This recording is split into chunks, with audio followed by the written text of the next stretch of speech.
to Life at the Hortons. I'm Brittany. And I'm Peyton. Today we're going to talk about our crazy week we've been having. It has been a little unconventional, not our normal routine. Peyton, why don't you go ahead and start off with what went down? Start with Monday. Alright. Well, I changed the sensor on Sunday, and it said that it needs to wait for a minute. And so I did. And then in the morning, since I already changed it on Monday morning, the transmitter was still not working. And it's not working right now either. Yeah, so the transmitter apparently is bad. It's having connection issues. It will not connect. Normally it wouldn't be a big deal. We've had 2 of them, I think, in the past 6 years have an issue. So it really isn't like a big problem, so don't stress out about it if you're on the Dexcom.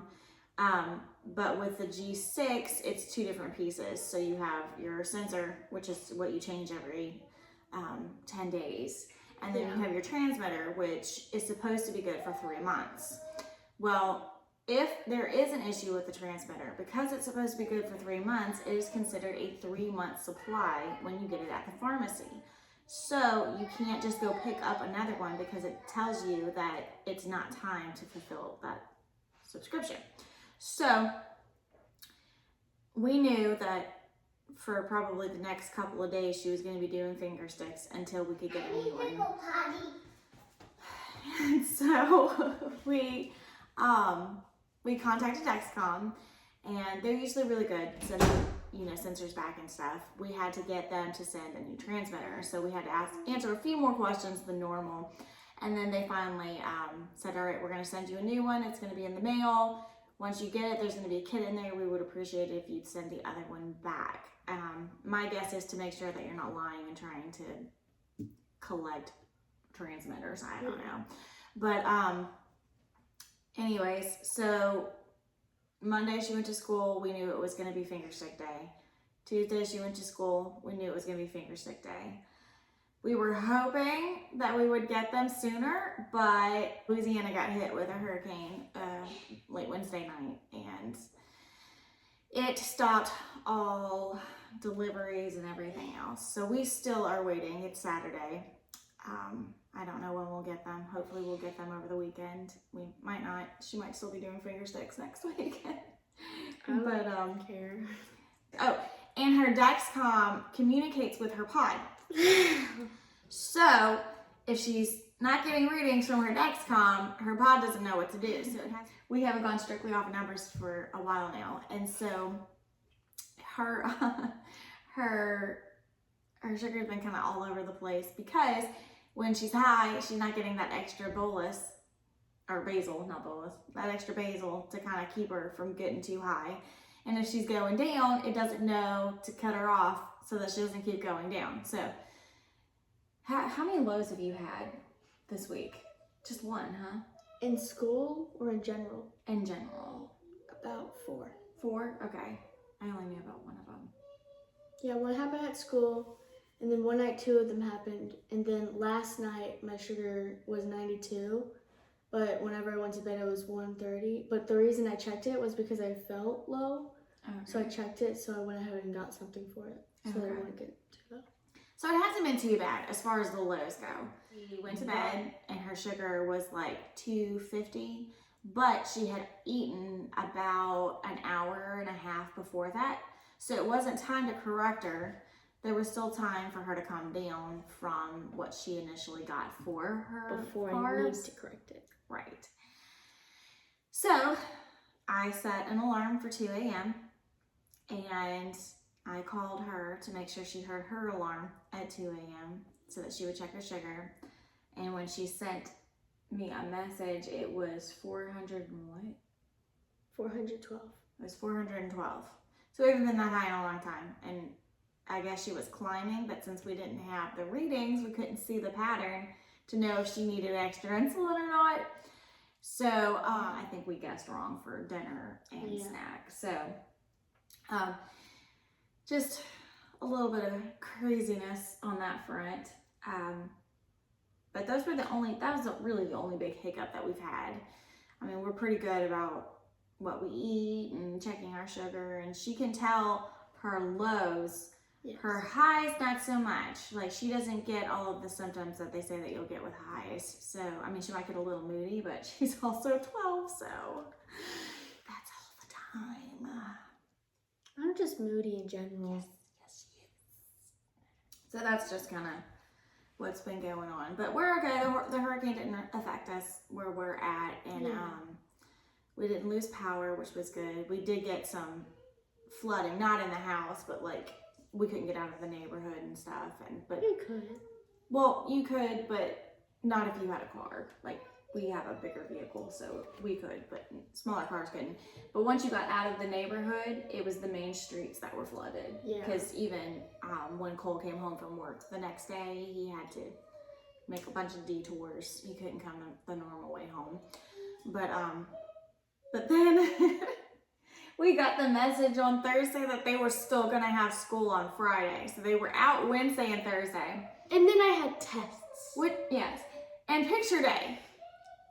So, I don't know about y'all, but when you spend 2 days not knowing what's gonna happen, and then you get the call, your kids are gonna go to school the next day, you're like, okay, this is just gonna be kind of like a relaxed day at school. It was not. It was not a relaxed day at school. Tests. Yes, she had tests, she had picture day, but when we started our morning off, the way that our mornings go is I get up at 5:30 with William, and we go out to the street and wait for the school bus to come by, which is usually around anywhere between 6 and 6:12. So we go out and wait.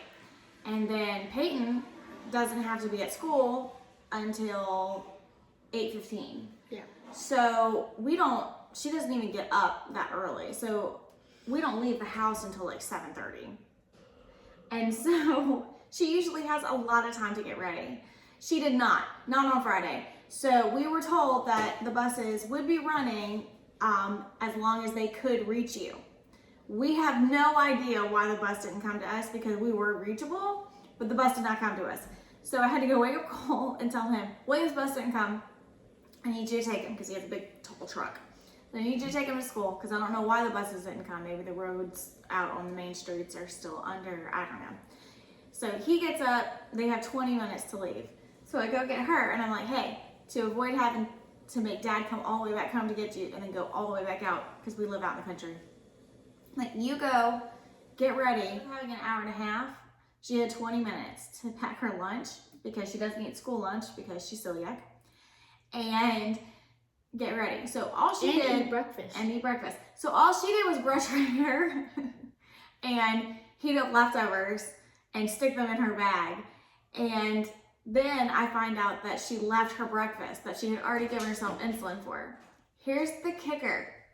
So there is a store around the corner from her school, and her daddy stopped to get her something to eat, which is super sweet. She gave herself insulin for a fiber bar. Instead of looking for a fiber bar, this man, whom I love, just cares about carbohydrates. That's all he cares about. So how many carbs did you give yourself?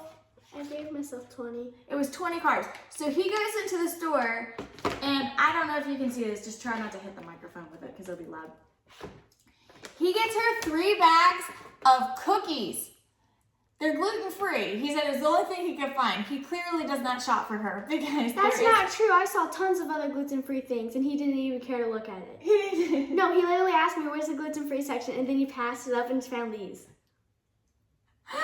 I love that man so much. I do. I love him. I only ate these. They're pretty good. And they're actually more healthy than normal cookies for being called cookies. Yeah, well, it's Mexican wedding cookies. They're grain-free. Yeah, that means it's gluten-free. Yeah. Does it have any fiber in it? I don't know. It has 1 gram of fiber. See, this is not even good for her. Well, anyways, her sugar didn't go nuts, so we lucked out there. But yeah, Next time I eat it, I'm gonna be spiking or getting low. You never well, know. no, you don't know that. But You never know. if you do everything for your kid that has diabetes and celiac, don't expect your husband to be able to go do anything and do it the way you would do it, because they're He kind got- of clueless. He got cookies. 3 bags of cookies. Yeah. You needed 20 carbs, and he got you 3 bags of cookies. I mean, they're good. And I only got to eat 6 out of this bag and nothing else. These are still unopened. Yes, but still, 3 bags of cookies for 20 carbs of breakfast.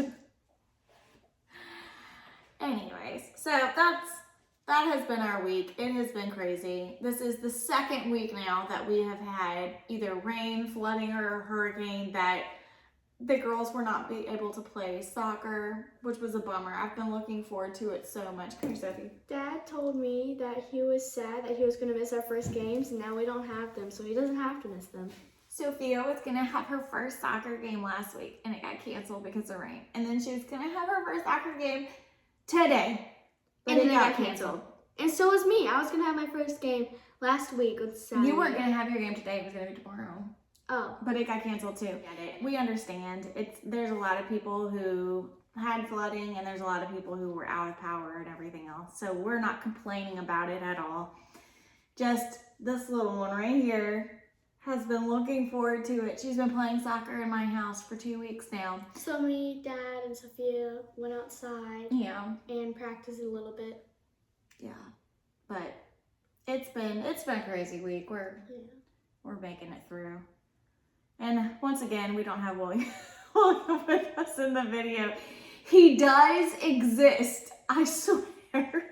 He's just building his fort. Yeah, I'm gonna go help him after we're done. He's outside just doing things. And honestly, like, I'm glad he's doing that. He is so intelligent, and his brain is constantly moving. If you gave William a box of Lego and it was meant to build a car, and you didn't give him the instructions, he would build a plane. Oh yeah, for sure. Without instructions, it would be perfect. He's definitely going to be an engineer of some sort. I don't know. Maybe he'll invent the robots that take over. I don't know. I don't want him to make that. I don't either. I'm just saying. So that's been our crazy week, and Dad is a first responder, so he's been home like once a week, and it's just been crazy. So, anyways, I know it wasn't like super educational today, but that's all we got. That's all we got in the tank today. So we are glad that you came, and we hope to see you next week, and we'll see you later. Bye. Bye.